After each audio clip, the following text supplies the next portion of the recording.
একটা জিনিস পেলাম, এই যে ধামরাটের যে আলতা দিঘির ইতিহাস পেলাম। এই আলতা দিঘির নামকরণ কেন হয়েছে?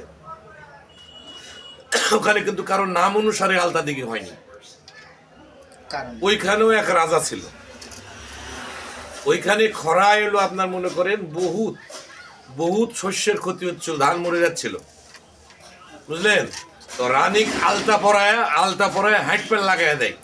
রানী যতদূর পর্যন্ত হাইটা যাবে ততদূর পর্যন্ত খাল খনন হবে, সেখান থেকে কৃষকেরা পানি তুলে শস্য বাঁচাবে।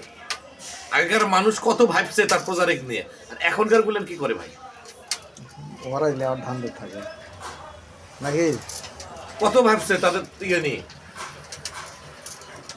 এখন যার মাথায় বিল্ডিং বাড়ি, বড় বড় ব্যবসা, না এখনো মানুষ আছে ভাই, আছে আছে। ডাক্তার এই যে এক জায়গায় জমি কিনা ধরা গেছে উত্তরায়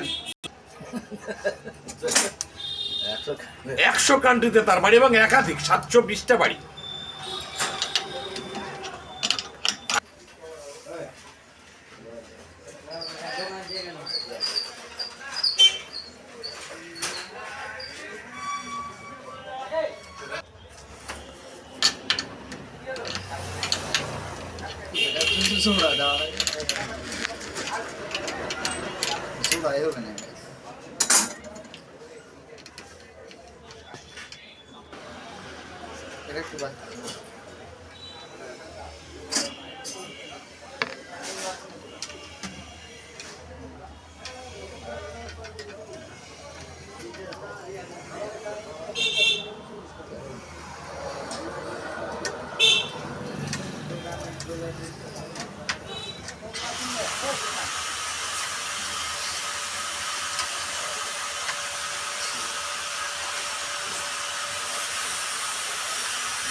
একবার তারপরে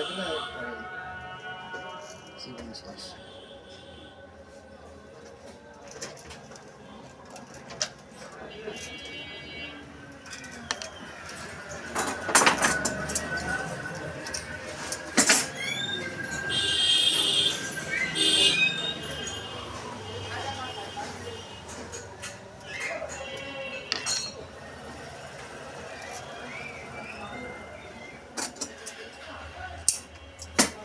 টাকা দেবো না।